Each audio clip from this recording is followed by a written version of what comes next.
Recently, David Morgan interviewed Professor Gary Milo about the ongoing curriculum changes in communications and broadcasting.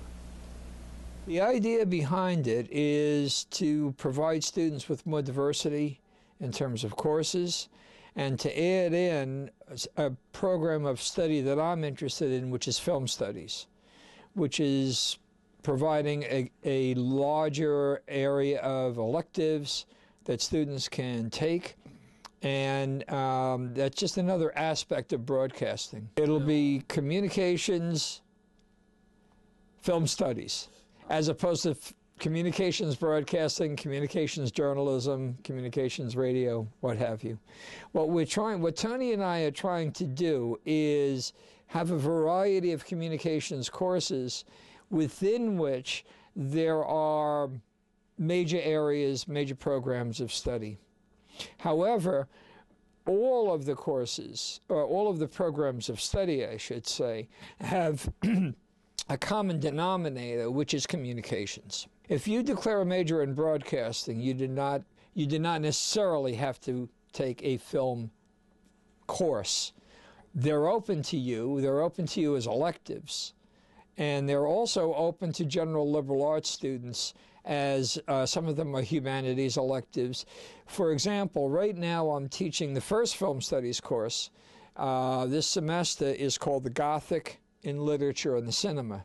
And that has a dual designation. That could be taken either as an English course, because it has an ENGL code, or a communications course, COMM.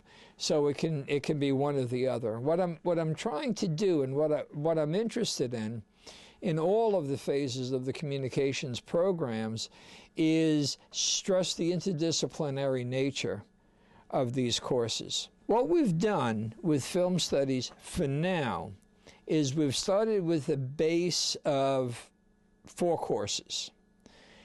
What was originally called TV Production 2 has been changed in form and in name to cinematography, so that you're learning the same basic concepts as you would in TV production, but you're also adding to it a cinematic aspect.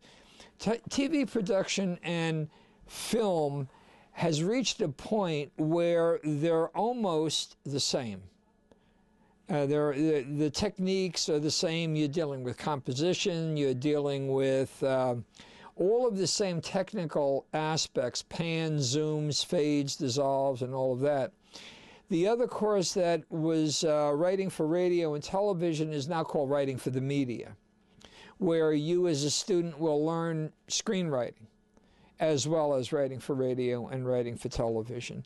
Again, the emphasis is on versatility, where you're really expanding into different areas of media, and if you have a particular preference for one of those areas, such as film and film writing, then you can get a little bit more specialized attention.